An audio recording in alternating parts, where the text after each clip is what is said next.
everyone, welcome to a next vlog from Bannan and Sulley. My name's Emma Sulley and I'm the founder and director of the company. So you get these videos a couple of weeks beyond when I actually record them. So at the moment it's mid-November. I was due to go up to visit site tomorrow. I have now postponed this to the end of the month because we've had a problem with AOV. AOV is the automated operating vent, which is basically like a big skylight that goes on top of the stairwell. And it's linked up to the alarm system, so when the fire alarms, if they were to go off, it will automatically open to release smoke and flames. The problem we've had is the skylight was obviously put in by someone who never intended to take it out again, and it bolted from the outside on the sides. So the only way of getting the skylight out now is going onto the roof from externally. Externally in the city centre is not that easy. We need to get a permit.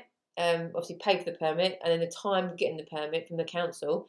We also need to get a scissor lift, which can fit 4 men and the AOV, which weighs a ton, on it safely, which is not going to happen, especially near the Christmas period. We're not going to get the permit. We can't physically get a scissor lift around there because it goes onto our neighbour, then into a churchyard, so that's a no-go. So we think we found a solution, which is great. But it just means we're delayed again. The crash deck scaffold has been in the centre of the building, which means it's difficult to get stuff into the apartment. Can't finish the main stairwell, and that actually got taken out yesterday. So we're behind schedule.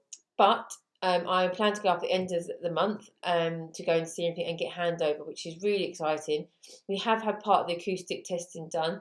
So we liaise with the retail unit downstairs. We've had the acoustic testing done between the retail unit and the first flat, and then once the building work's done, we're then going to do the acoustic testing from the flats, first floor flats, second floor flats.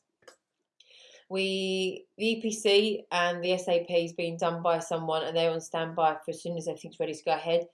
Obviously, the photos haven't been taken yet, but the cleaners have been booked in by the builders for next week. So as soon as that's finished, get the photos taken and hopefully get them on the market. It's been a massive learning curve, this project. Nothing that the builders have done wrong. There are some things we learn for next time, but predominantly you're working with a grade listed building, and things you never know what's going to happen around the corner. So hopefully when you see this, and I said this last month, I've been for visits. Keep your eyes on socials, and I'll be able to give you some photos and some videos and updates of the actual project itself.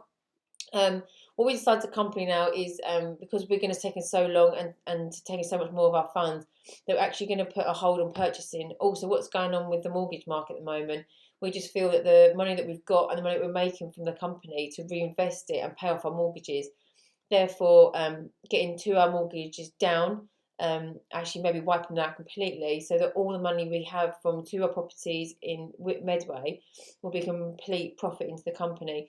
Build up our pot, build the pot up, and then when the mortgages come for a renewal in the next couple of years, pay off more of that once the penalties get taken away as we near the end of the mortgage. And then we would have unencumbered portfolio, keep building the pot up, and then just keep running cash. We don't know how long this is going to last in terms of the mortgage interest rates. If it's a short-term thing, brilliant. We'll just go back to using money borrowed from the mortgage companies to purchase. If not, it's our strategy, which I think is much better. Protect the portfolio we've been building for a couple of years, and just create a pot and buy stuff in cash. Again, with Wigan, we bought in cash, so although the project's taking a lot longer, we're not being penalised by paying for a mortgage that we don't have income for. So it's been a lesson learned from that, which is a positive from Wigan, but it's something we're going to learn going forward. Hopefully the mortgage market does settle, and then we are able to either borrow the money or the market prices come down, and we can afford to buy more property when our pot's slightly smaller. But we're just going to look after what we've got. You've got to be flexible, you've got to be nimble, and you've got to move with the time. So it's been a good month. It's been a hard month, frustration at times, but we can see the end of the tunnel. There's light there finally. I say at the end of the month, keep your eye on socials, and hopefully I'll have some great news and some great images for you. So as always, guys, have a lovely month. As we lead to the end of the year, keep focused, keep going, and I'll see you next month. Take care, guys.